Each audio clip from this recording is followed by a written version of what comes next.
So ayun na nga, pupunta kami ng Balay Nipa. Fish bump muna. Hindi kasama yung mukha niya dyan Isa Kari. Ay Diyos ko, ewan ko bang bakit. Ride safe brother. So ayun na nga, medyo malapit-lapit na kami dito sa Balay. Bengkong Angkat mo. Bengkong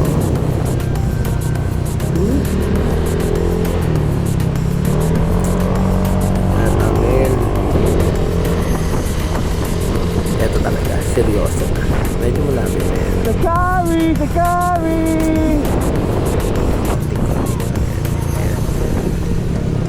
Medyo ginagawa ko sa Balay Nipa X Mahogany Forest. Let's go. Papasok na kami. Pwede pasok na motor. Depende sa trip nyo.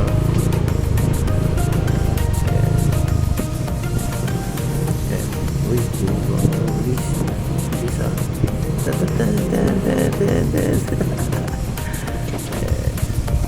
Pasok na kami dyan. Dito kami na parada lang ng motor boy.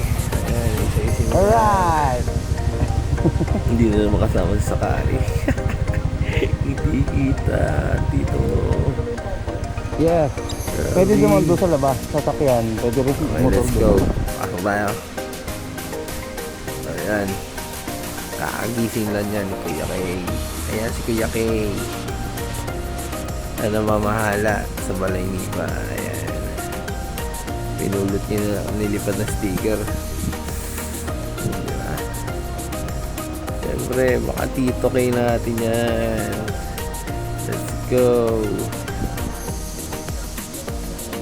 Tinanong nga, amok-amok trip lang muna bago kami dumating, bago kami kumain. Tama ko yan.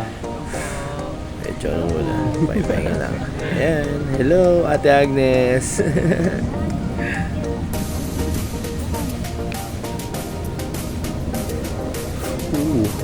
Ayan, napakakit ng balay nito. Ayan, mamimili na lang kayo saan kayo po pwesto. Siyempre marami tayong mapaghamuan dyan. Hamok-hamok lang beats. Ayan na. Siyempre pahinga ka muna. Pag pagod ka, magpahinga ka. Kung pira ng pira. Ayan, so bumaba nga pala kami doon sa may baba na balay. Ayan, may hamok. Ayan, diba, napakaganda. Matito mo, chill na chill. Siyempre, di na papauli ang pagkain natin. Yan. Nagluto lang kami ng ang tawag dito, corn beef yan. Ayan. Ayan na. Alam mo naman talaga, oh.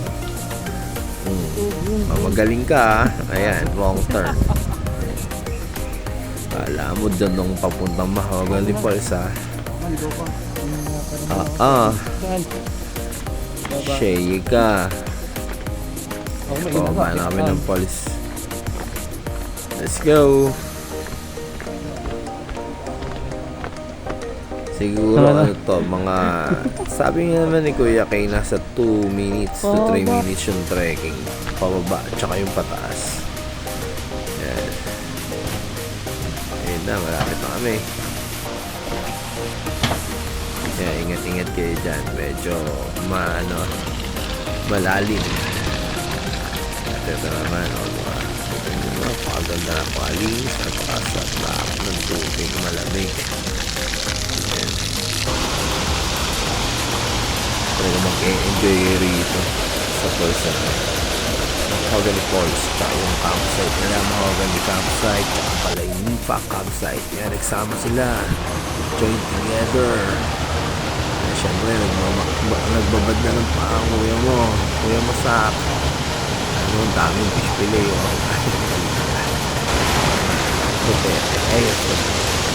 Mga budok, bubona. Kaya naman ako ganito.